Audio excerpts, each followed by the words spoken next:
হিমন্ত বিশ্ব শৰ্মাৰ অহংকাৰ শেষ কৰিব। এই চকু পানীয়ে বিজেপিক দিছপুৰৰ পৰা উটুৱাই নিব।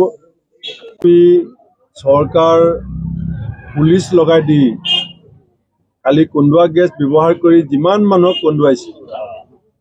আজি মিদুল ইছলামৰ ঘৰত এতিয়া উপস্থিত আছো। আপোনালোকে দেখিছে যে এই অঞ্চলৰ হাজাৰ হাজাৰ মানুহ আহি ইয়াত কি ধৰণে চকু পানী টুকিছে। এই কথা মই আজি হিমন্ত বিশ্ব শৰ্মাক কৈ থলো ইয়াৰ পৰাই যে অসমৰ মানুহৰ এই চকু পানীয়ে হিমন্ত বিশ্ব শৰ্মাৰ অহংকাৰ শেষ কৰিব। এই চকু পানীয়ে বিজেপিক দিছপুৰৰ পৰা উটুৱাই নিব। মিদুল ইছলামৰ অপৰাধ কি আছিলে? মিদুল ইছলামৰ অপৰাধ আছিলে যে গোটেই ভাৰতবৰ্ষত 72 লাখ স্মাৰ্ট মিটাৰ লগাইছে। তাৰে 32% স্মাৰ্ট মিটাৰ অসমত ব্যৱহাৰ কৰা হৈছে। 23,70,000 পৰিয়ালৰ ঘৰত জবৰদস্তি প্ৰিপেইড স্মাৰ্ট মিটাৰ লগাই সাধাৰণ দুখীয়া নিচিলা খাটি খোৱা মানুহখিনিক যিধৰণে শোষণ কৰা হৈছে। চৰকাৰৰ নিৰ্দেশ আছে যে গ্ৰামাঞ্চলত স্মাৰ্ট মিটাৰ ব্যৱহাৰ কৰিব নালাগে, কিন্তু হিমন্ত বিশ্ব শৰ্মাই কাৰো কথা নুশুনে। চৰকাৰ চলাবলৈ তেওঁ ডাবল ইঞ্জিন চৰকাৰ বুলি কৈ পইচা গোটাব নোৱাৰে, ধাৰ লৈ চৰকাৰ চলাইছে। এতিয়া গাঁৱত বসবাস কৰা সৰ্বসাধাৰণ মানুহক শোষণ কৰিবৰ কাৰণে স্মাৰ্ট মিটাৰক এটা হাথিয়াৰ হিচাপে ব্যৱহাৰ কৰা যিটো বিজেপিৰ ষড়যন্ত্ৰ, তাৰ বিৰুদ্ধে প্ৰতিবাদ কৰিবলৈ যাওঁতে কেইবাজনো সাংবাদিক বন্ধু তাত অত্যন্তভাৱে আক্ৰান্ত হৈছিলে আৰু মিদুল ইছলাম আক্ৰান্ত হোৱাৰ পিছত হস্পিটেললৈ যোৱাৰ পথত মৃত্যু হৈছে। আজি চৰকাৰে বিভিন্ন ধৰণৰ মিছা কথা কৈ আছে। চিটি কমিশনৰ IPS তেওঁ MBBS MS নহয়। এই যিটো গণতান্ত্ৰিকভাৱে হোৱা আন্দোলনক মুখিমূৰ কৰি আমাক ভয় খুৱাবলৈ চেষ্টা কৰিছে, এইটো মই হিমন্ত বিশ্ব শৰ্মাক আজি এই মৃতকৰ পৰিয়ালৰ চোতালৰ পৰা কৈ দিছো, এইটো ভয় খুৱাবলৈ চেষ্টা কৰি লাভ নাই। যিমানে আপোনালোকৰ গতিৰোধ শক্তিশালী হ'ব, সিমানে আমাৰ গতি দুৰ্বাৰ হ'ব। অতি শীঘ্ৰে মিদুল ইছলামৰ মৃত্যুৰ ন্যায়িক তদন্ত আমি দাবী কৰিছোঁ।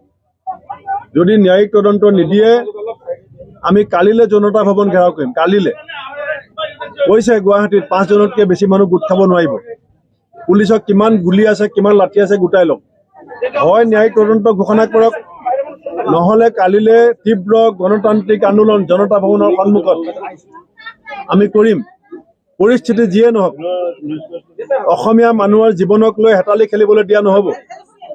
চৰকাৰৰ দাদাগিৰি নচলিব, গুণ্ডাগিৰি নচলিব। আৰু এই পৰিয়ালটোৰ দুটা ফুলকমলীয়া শিশু, দুজনী সৰু সৰু ছোৱালী, তেওঁলোকৰ দায়িত্ব এতিয়া কোনে ল'ব? আমি কংগ্ৰেছ দল বিৰোধীত আছো, আমি দায়িত্ব ল'ম, কিন্তু এই পৰিয়ালটোৰ সম্পৰ্কত এতিয়ালৈকে চৰকাৰে ঘুণাক্ষৰে এটা শব্দ নকলে। মিদুল ইছলাম অসম নহয় নেকি? মিদুল ইছলাম অসমীয়া নহয় নেকি? 3টা কন্দুৱা গেছ ব্যৱহাৰ কৰি এজন মানুহক হত্যা কৰিছে। চৰকাৰ কিয় মৌন হৈ আছে?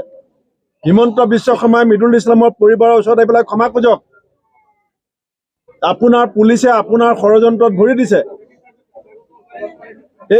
এই মানুহগৰাকী অসমীয়া নহয় নেকি? এই বাচ্চাকেইটা আমি চাব নালাগিব নেকি? মানৱতাৰ বৈদ্যভূমি নেকি অসম? খঙত গৰজি উঠিছে, কিন্তু নুঠিবনো কিয়?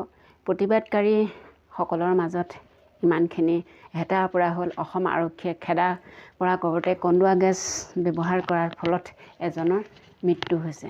গতিকে খং উঠাটো স্বাভাৱিক, তেওঁ খং উঠিবই। এতিয়া কাইলৈ পুনৰ ঘেৰাও কৰা হ'ব জনতা ভৱন, কাৰণ এতিয়ালৈকে মুখ্যমন্ত্ৰী ডাঙৰীয়াদেৱৰ কোনো স্পষ্টীকৰণ নাই। প্ৰতিবাদকাৰীৰ ওপৰত হোৱা অত্যাচাৰৰ ওপৰত কোনো একো মন্তব্য দাঙি ধৰা নাই। আৰু যিটো পৰিয়ালৰ অনিষ্ট হ'ল, এজনৰ মৃত্যু হ'ল, সেই কংগ্ৰেছ কৰ্মীজনৰ পৰিয়ালটোৰ বিষয়েও একো কোৱা নাই। তেওঁলোকৰ দায়িত্ব ল'বনে নলয়, তেওঁলোকে ন্যায় পাবনে নাপায়, সেই সকলোখিনি কথা লুকুৱাই ৰাখিছে।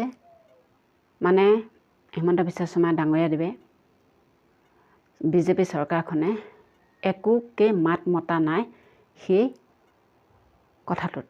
গতিকে আপোনালোকে ভিডিঅ'টো চালে সকলোখিনি কথাই গম পালে। যদি ন্যায় দিব নোৱাৰে, তেওঁলোকৰ পৰিয়ালৰ কোনো দায়িত্ব নলয় বিজেপি চৰকাৰে, তেনেহ'লে কাইলৈ পুনৰ ঘেৰাও কৰিব জনতা ভৱন।